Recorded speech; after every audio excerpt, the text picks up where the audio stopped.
Hello friends, welcome to Creative Medicine.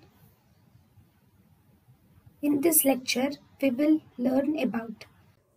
Hello friends, let us now learn some important points about hyperemesis gravidarum.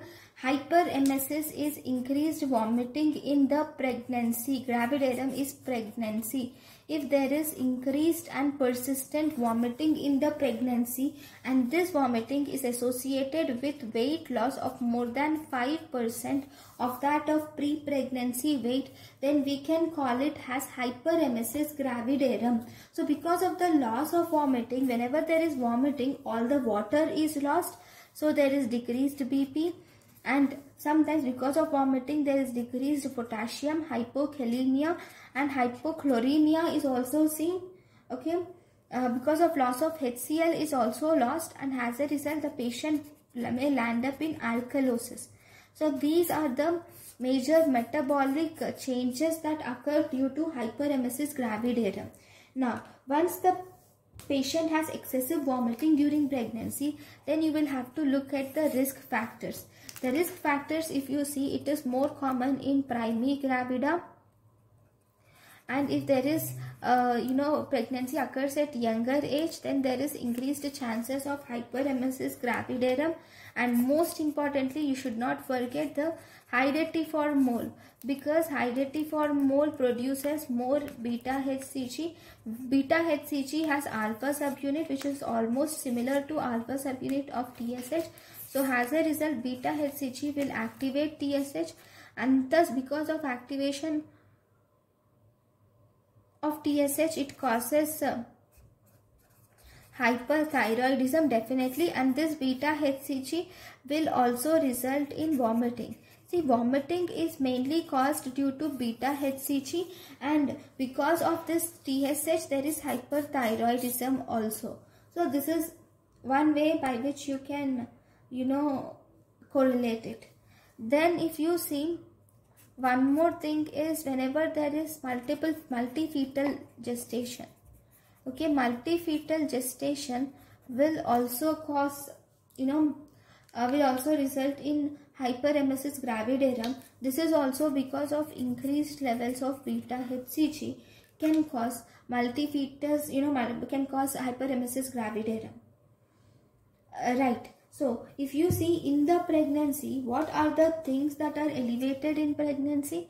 In pregnancy, there is increased levels of estrogen and progesterone are elevated. There is increased HCG which is elevated.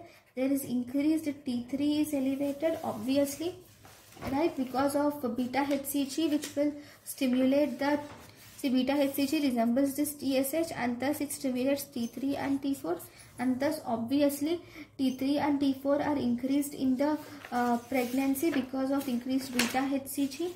And you will see that because of this progesterone there will be gastric dysmotility.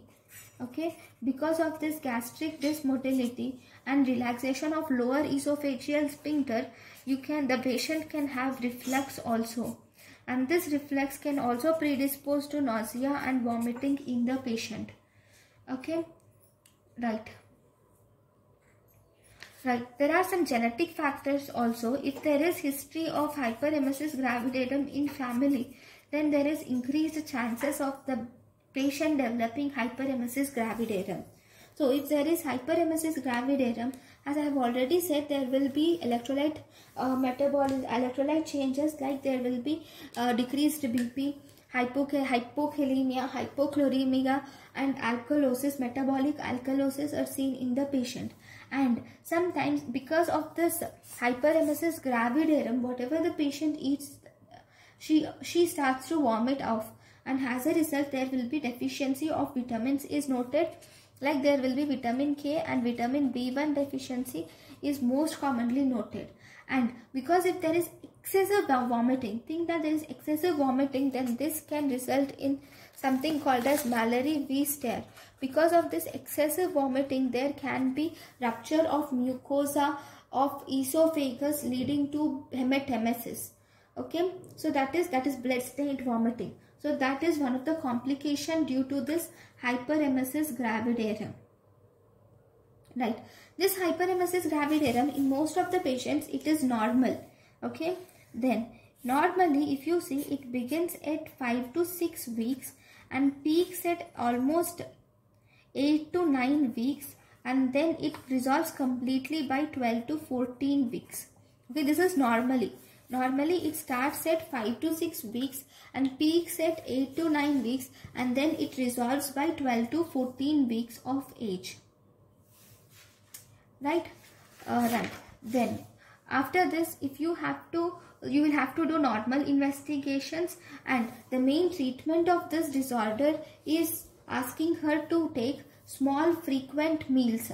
Small meals every 2 to 3 hourly intervals. You will have to ask the patient to take small frequent meals and avoid the trigger factors. Like some people have these vomiting episodes triggered by coffee or tea or some oils or spices. Okay, so we will have to ask the patient to avoid the trigger factors, and you can reassure the patient that this resolves by 12 to 14 weeks of age.